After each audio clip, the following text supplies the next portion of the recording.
People who are interested in this, many of them had conflicts or things that they were not able to move aside in order to be able to consider doing it.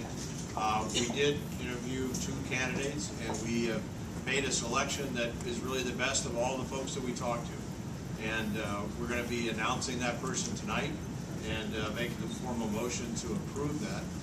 His name is Paul Vallas, and we will be getting to that in a few minutes. Secondly, we're also going to be announcing tonight, but actually voting on tomorrow night at 6:30. We just noticed the meeting for the appointment of Sandra Case as the Chief Administrative Officer, and you'll be hearing more about them as we go through that. Just to give you a little bit of background on Paul, and I've asked him to kind of introduce himself a little later in the meeting.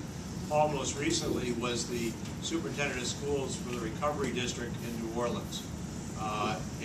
Prior to that, he was the superintendent in Philadelphia, and prior to that, he was the superintendent in Chicago, and prior to that, he was the chief budget officer in Chicago. He also has been very active in Haiti with the recovery there, and in Chile for the recovery of their after their earthquake. So he is a person who has really dramatically improved test scores in difficult situations and been able to manage very difficult financial situations. Couldn't be more pleased that he is going to be here joining us. Sandra Case will be announcing, we'll be formally voting on tomorrow, but we're going to announce tonight anyway, so it doesn't look like we're doing 2 things that we're really doing one at the same time. Sandra is an educator, and Paul will talk a little bit about her. She will be the acting Chief Administrative Officer. She had worked in New York City, had taught school in New York, and worked in New York City. She was the special assistant to the chancellor in New York City in charge of troubled schools. Then she was made the supervising superintendent for the chancellor's district in New York, which were 41 failing schools in New York City. And the work that was done was documented by the Council for Great City Schools in the exemplary way in which they were able to really increase performance. Since then, she has been doing consulting work, and she lives in New York. So she will be joining us as the Chief Administrative Officer, and Paul is the Acting Superintendent. So I'm going to turn to David Norton, who is the Chairman of the Search Committee, and ask him to see if he has any comments, and also to put the issue on the table. Okay. No comments other than really excited about the quality and caliber of the individuals that we're bringing to the district. I think once you get a chance to hear Paul speak a little bit, it will be immediately obvious to you what kind of an opportunity it is to have him and Sandra tomorrow night join us. I would like to make a motion to appoint Acting Superintendent of Schools. The Board of Education hereby moves to appoint Paul Vallas as Acting Superintendent of Schools for a period of time to begin January 1st, 2012, and to continue as may be extended pursuant to agreement of the parties in Connecticut General Statutes Section 10-157B or other applicable law. The said appointment is contingent upon a waiver of superintendent certification from the Commissioner of Education and or approval of the Commissioner for appointment of Mr. Vallas as Acting Superintendent, whichever is applicable. Any formal employment agreement for Acting Superintendent of Schools executed by the Board of Education and the Acting Superintendent of Schools. The Board further moves to designate to the Chairman of the Board of Education the authority to execute the necessary contractual documents with Mr. Vallas to effectuate his appointment as Acting Superintendent of Schools. Is that a motion? Yes, that's a motion. Is there a second to the motion? Second motion. Second motion.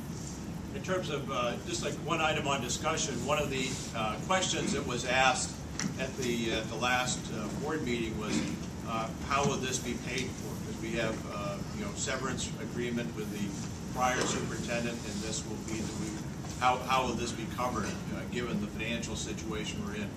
I would share with you that we have raised private dollars to pay for the superintendent, the acting superintendent. His compensation will be at the same level as as Dr. Ramos. We're not increasing that. In fact, we'll be paid a day rate as he is with us for that, in case he needs to go to Haiti or not be in the city for any period of time. So that the additional costs that would come from that will be paid for by fundraising dollars, which we are putting into one of the foundations to be able to use those dollars to pay for them. You may know Mr. Henry retired. He will be leaving the district at the end of January, and the funds to cover the cost of this case will be coming from that salary line.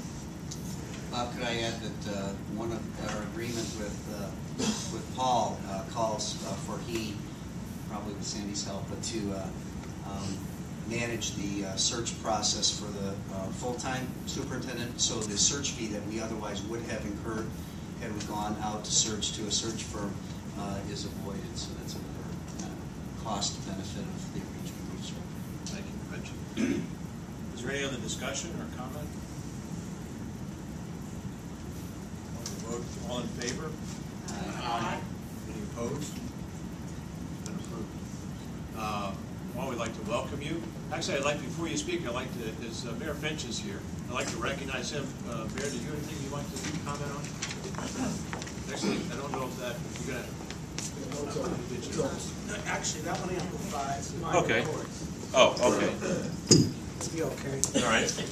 Well, first off, Paul, I wanted to come here officially as the mayor of this great city to welcome you here. I know that you're familiar with a neighborhood in Chicago named Bridgeport, but this is a whole city named Bridgeport. As a mayor and a parent of two Bridgeport Public current students and two graduates, I want to thank the board, because these are difficult times to serve in the position you're in. And I appreciate it from the bottom of my heart. The time that you're putting in is helping my two children and the children of the entire city. So thank you. You made a great and wise decision. I have very high hopes for Mr. Vallas. We've known of your career without knowing of your face, and now we're putting a face with the name and the career. And I know that the New York Times called you one of the nation's most prominent education reformers, and reform we need. And I know each of you was selected by the former Commissioner Coleman because you're reform-oriented. And my kids, my two kids, and the other 20,000 some odd kids that go to Bridgeport School need you to help us reform our schools, to have greater accountability from our system, to have greater success for our children and lower dropout rates for all of them. I know that everyone in this room agrees with you. How we get there, sometimes we disagree, but I know we all agree on the goals. And Bob, you've done a remarkable job in a short period of time of getting everybody together on the same page and keep this all about the children. This is not about politics. This is not about adults. This is about children. And I know you've picked somebody that believes that. I've had a short period of time to begin to get acquainted with Paul, and I just wanted to say that, you know, in my work at the Conference of Mayors, people know about Paul Vallas. Certainly people like Arnie Duncan know about Paul Vallas, and that's not a bad place to start when you're looking to try to get Connecticut at some point to get Race to the Top money and other aid, school improvement grants and whatever. But because of his great experience in urban America, Philadelphia, Chicago, New Orleans, places that have the exact same situations that we have, we know he's not going to start off from ground zero. We know he's coming here with a world of experience, and you are to be commended for finding a national talent that's going to come here and really begin the hard, difficult work of reforming our school system that many of you know all about now in your short period of time of being looking into this.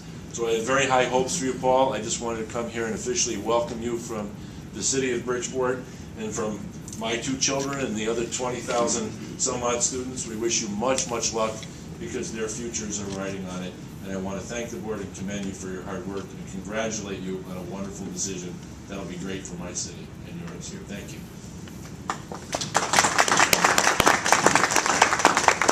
Join us up here.